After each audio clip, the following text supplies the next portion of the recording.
بسم اللہ الرحمن الرحیم۔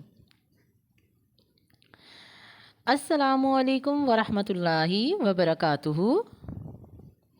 المدارس آن لائن اردو لیکچر میں آپ سب کو خوش آمدید کہتے ہیں۔ بچوں، آج کا ہمارا عنوان ہے سبق اشتہارات ضرورت نہیں ہے کہ مشق، پیج صفحہ نمبر 31۔ بچوں، آپ کے سامنے سوال نمبر 3 دیا گیا ہے۔ درج ذیل محاورات کو اس طرح جملوں میں استعمال کریں کہ ان کا مفہوم واضح ہو جائے۔ پہلا لفظ دیکھیں، آپ کے پاس ہے ہاتھ لٹکاتے آنا۔ ہاتھ لٹکاتے آنا یعنی خالی ہاتھ واپس آنا۔ ملازم ہاتھ لٹکاتے آ گیا۔ پلے باندھ لینا۔ پلے باندھ لینا یعنی سبق لینا۔ یہ بات پلے باندھ لو کہ آئندہ کبھی بھی آپ نے غلط کام نہیں کرنا۔ اس کے بعد اگلا لفظ ہے عہدہ برا ہونا۔ تو یہاں پہ آپ کا جملہ تھا کہ بزرگ جو ہیں وہ اپنے ہر معاملے سے عہدہ برا ہو جاتے تھے، یا ضرورت مندوں سے آدمی کیسے عہدہ برا ہو۔ عہدہ برا ہونا، فرض ادا کرنا۔ عہدہ برا ہونا، فرض ادا ہونا۔ اس کے بعد سوال پیدا ہونا۔ سوال یہ پیدا ہوتا ہے کہ ہم آئندہ کا کام کس طرح کریں گے۔ ٹھیک ہے، تو یہ تھے آپ کے محاورات اور جملے۔ آگے سوال نمبر 4، گورکن اور غسال کیا کام کرتے ہیں؟ گورکن کا کام ہوتا ہے قبریں کھودنا، اور غسال کا کام ہوتا ہے مردے کو نہلانا۔ سوال نمبر 5، درست کی جواب کی نشاندہی ٹک سے کریں۔ ٹھیک ہے، آپ نے سبق پڑھا ہے تو اب آپ نے جوابات جو ہیں وہ درست کر کے لکھنے ہیں۔ ایک بزرگ کس کو فہمائش کر رہے تھے؟ کس کو فہمائش کر رہے تھے؟ نوکر کو۔ میر صاحب نے بازار سے کیا منگوایا تھا؟ کیا منگوایا تھا؟ بلب۔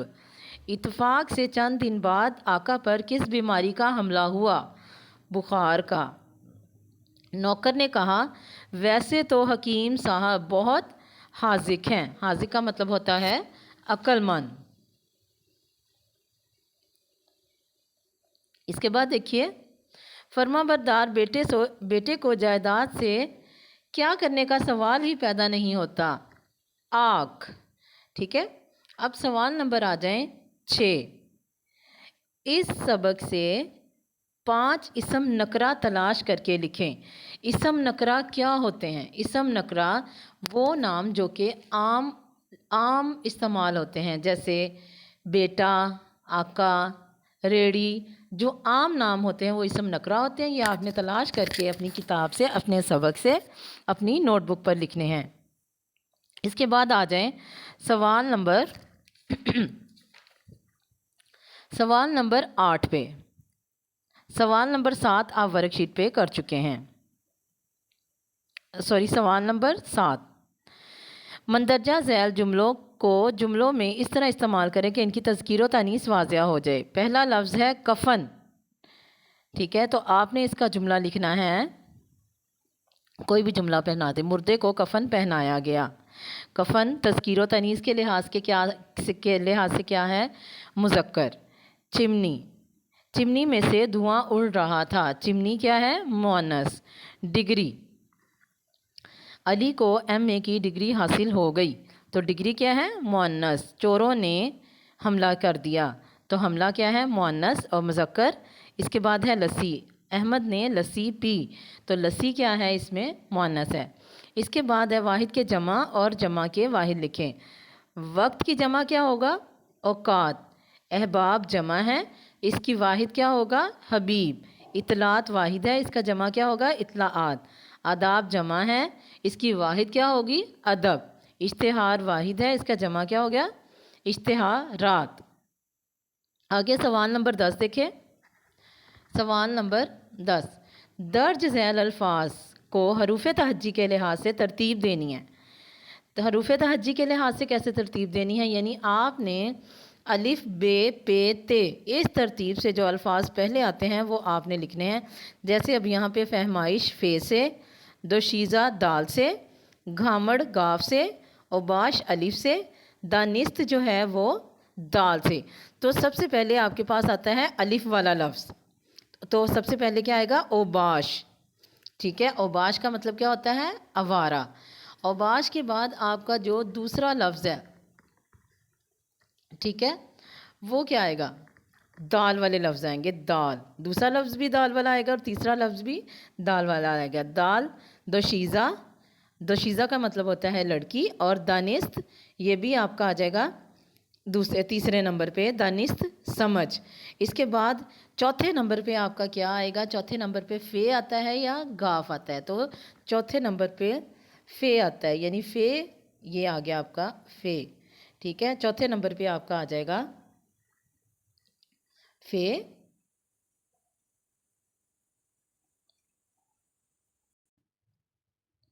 فے سے آپ کا آ جائے گا فہمائش.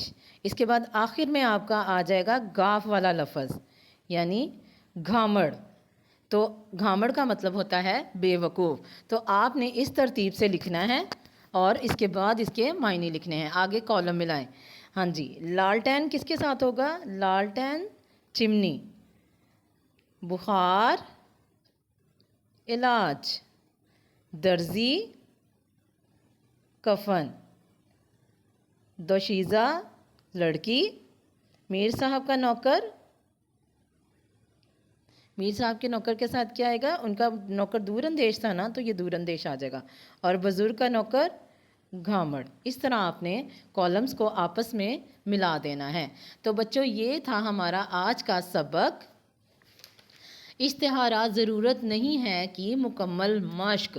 اس مشق میں سے آپ نے سوال نمبر 3، 4، 6، 8 اور 10 آپ نے نیٹ نوٹ بک پہ کرنا ہے، اور باقی کا کام آپ نے کتاب پر کرنا ہے. آپ کا اللہ تعالیٰ آپ سب کا حامی و ناصر ہو. اللہ حافظ بچوں.